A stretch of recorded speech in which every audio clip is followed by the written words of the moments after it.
Alors, troisième vidéo concernant le TP sur l'anticonvergente formation d'image en première générale. Alors, document 6, méthode expérimentale pour déterminer la distance focale d'une l'anticonvergente. Donc, expérimentale en faisant une expérience. Voilà. Donc, on décrit trois méthodes. La première méthode, vous pouvez la comprendre facilement. Les deux autres méthodes, l'explication théorique, on va la laisser de côté, elle est pas de votre niveau. Vous avez juste à appliquer ce qu'on vous dit. Voilà. La première méthode, c'est la plus simple à mettre en place, mais la moins précise en fait. Puisqu'en fait, il faut considérer un objet à l'infini de la lentille convergente. Donc évidemment, ce n'est pas possible. Donc en fait, l'objet, il est quelque part par là, assez loin de la lentille convergente. Voilà. Il envoie des rayons parallèles entre eux. Voilà. Quand l'objet est très loin, quand les rayons qui proviennent du soleil, on peut considérer que le soleil est très loin de nous, quasiment à l'infini. Mais les rayons qui arrivent du soleil arrivent parallèles entre eux au niveau de la Terre. Voilà. Alors là, sur le schéma, il y a un petit quelque chose qui n'est pas très correct. Il faudrait mettre une petite flèche pour orienter le sens de la lumière. Donc, il vient de l'objet. Alors, c'est pas l'objet qui émet de la lumière, mais en fait, il est éclairé par une source lumineuse qui est encore avant l'objet, qui éclaire l'objet, qui diffuse des rayons. Donc là, si on considère un objet qui est très loin par rapport à la lentille convergente, les rayons donc, qui proviennent de cet objet sont parallèles entre eux, parallèles à l'axe optique. Rappelez-vous de la vidéo numéro 2, quand les rayons arrivent parallèles à l'axe optique, ils vont passer par le point F', le foyer image. Ils vont donc converger tous à un point. Donc on retrouve la notion de lentille convergente au point F'. Les rayons qui arrivent parallèles à l'axe optique convergent au foyer image grand F'.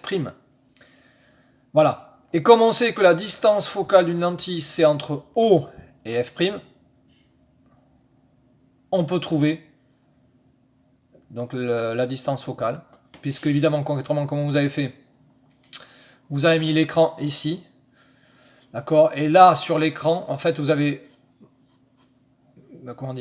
translaté l'écran comme ceci pour trouver l'image nette de l'objet, et l'image nette de l'objet elle est forcément là où les rayons convergent.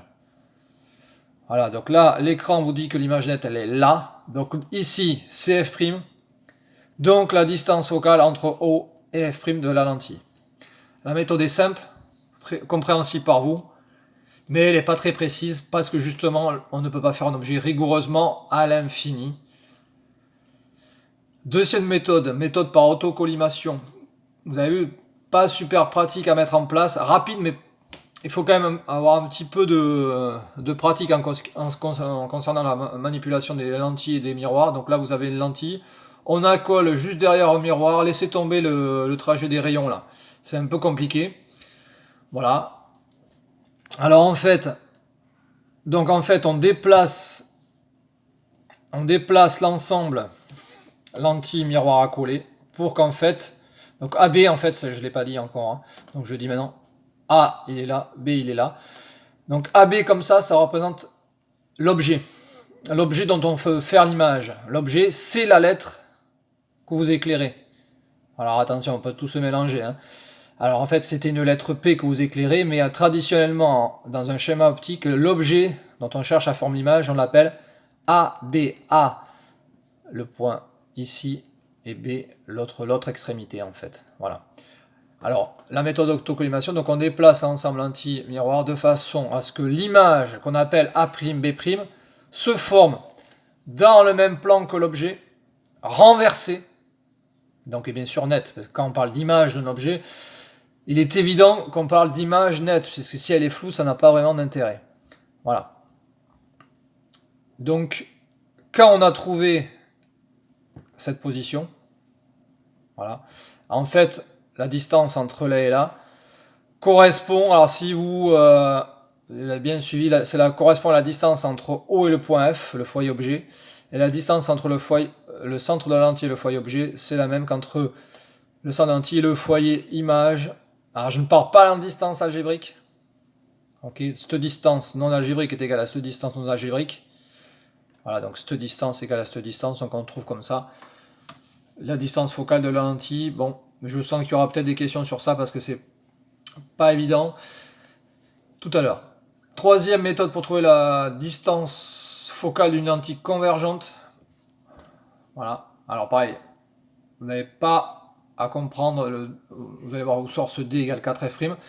Alors on part de la lentille convergente ici, on part de la situation où on met l'écran et l'objet comme ça et on écarte symétriquement jusqu'à obtenir l'image nette de l'objet. Donc je vous rappelle AB l'objet, A'I', l'image. Alors ça c'est un schéma optique, hein, tracé sur le papier, c'est pas une expérience réelle, hein, mais c'est pour schématiser ce que vous êtes en train de faire. Quand vous avez l'image nette de l'objet AB, ici sur l'écran, évidemment l'idée c'est de positionner l'écran pour voir l'image, et bien on sait que la distance entre l'objet et l'image, entre AF' vaut 4F'. Voilà. On n'explique pas d'où sort ce 4F', donc concrètement comment vous avez fait expérimentalement, vous avez mesuré de là à là sur le banc petit gradué, et vous avez divisé par 4 et vous avez trouvé la distance focale de la lentille. Donc je rappelle, la distance focale, c'est la caractéristique essentielle d'une lentille convergente. Si on connaît sa distance focale, on connaît tout de la lentille convergente. Voilà pour cette 3e vidéo.